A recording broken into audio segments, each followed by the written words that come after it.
Yang kalian saksikan sekarang adalah salah satu adegan lucu yang paling saya suka di One Piece, yaitu adegan perkenalan Crocus. Saat kru topi jerami pertama kali bertemu dengan Labun, seorang ikan paus raksasa, mereka tak menyangka akan bertemu dengan Crocus dalam cara yang begitu tidak terduga.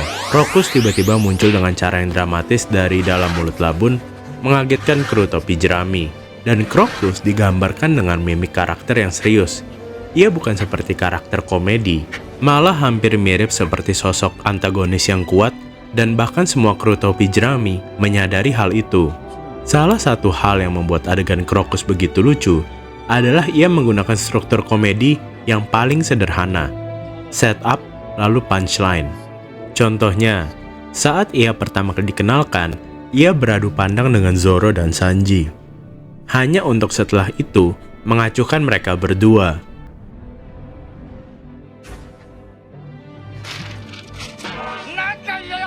Ketika ia beradu pandang dengan Sanji dan Zoro, layaknya antagonis-antagonis di anime shonen, ini adalah setup-nya. Sementara punchline-nya ada ketika ia malah duduk dan mengacuhkan mereka.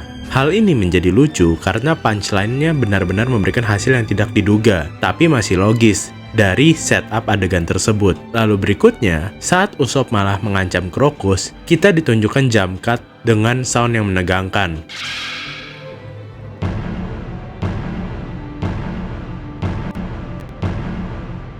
Ditambah lagi, Crocus pun menjelaskan agar mereka tidak melakukan hal yang mengancam dirinya, karena akan ada yang terluka jika mereka sampai berkelahi. Sanji pun bertanya, siapa memangnya yang akan terluka? Lalu Crocus malah dengan santai menjawab bahwa yang akan kalah dan terluka adalah dirinya. Kembali, setup, scene yang menegangkan, lalu punchline-nya menunjukkan kalau Crocus sebetulnya adalah yang takut. Dan hal itu diulang sekali lagi ketika Zoro yang bertanya kepada Crocus. Musik tegang kembali muncul dan jump cut juga kembali muncul, hanya untuk kembali dipatahkan oleh Crocus. Lalu yang terakhir, ketika untuk ketiga kalinya jump cut dan musik tegang ini muncul, kita sudah tahu bahwa akan ada hal lucu yang akan terjadi. Akan tetapi, kru Straw Hat juga sudah tahu bahwa mereka akan dibuat kesal lagi. Dan benar saja, kita lebih dulu tahu dari Straw Hat Pirates bahwa mereka akan kembali dikerjai oleh Crocus. Dalam adegan Crocus yang kurang dari 3 menit ini, percaya atau tidak, One Piece melakukan 3 teknik teori komedi yang paling umum dengan struktur bentuk yang paling sederhana, yaitu setup plus punchline.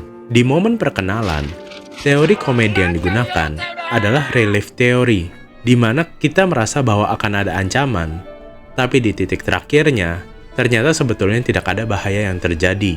Kita awalnya diperlihatkan Crocus sebagai sosok yang kuat, yang awalnya dikira akan menjadi ancaman, tapi ternyata dia justru adalah orang yang malah cuek. Lalu ketika adegan Sanji dan Zoro berbincang kepada Crocus, teori komedi yang dipakai adalah teori incongruity, atau di mana humor muncul ketika ekspektasi kita dipatahkan oleh realitas yang ternyata tidak sesuai perkiraan.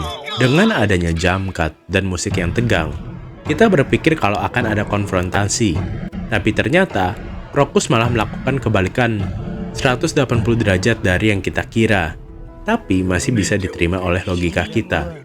Incongruity adalah teori komedi yang paling sering kita lihat di film, dan juga di acara stand-up komedi. Lalu yang terakhir, ketika ada jump cut dan musik tegang untuk yang ketiga kalinya, kita sudah tahu bahwa Crocus akan melakukan hal nyeleneh lagi. Ini adalah teori superiority, di mana kita bisa menemukan humor ketika kita mengetahui lebih dulu apa yang akan terjadi, tapi karakter di film masih belum tahu. Aplikasi teori superiority sebetulnya lebih jarang di media mainstream, tapi saya cukup takjub ketika tim animasi One Piece bisa menyampaikan lelucon ini dalam format yang sangat compact. Dan menurut saya, itulah yang membuat One Piece berbeda dari anime-anime besar lain. One Piece tidak pernah melupakan humor dalam ceritanya. Bahkan dalam pertarungan serius sekalipun, seperti Luffy melawan Kaido, banyak momen lucu, seperti ketika Kaido yang mabuk malah berperilaku seperti cewek anime. One Piece selalu mencari cara untuk mengimplementasi humor, dan itulah yang menurut saya adalah hal yang paling membedakan One Piece dengan anime-anime lain. Tapi bagaimana menurut kalian? Apa momen komedi terbaik One Piece menurut kalian? Jangan lupa untuk tuliskan di komentar ya. Saya Chris Chess, dan sampai jumpa di video berikutnya.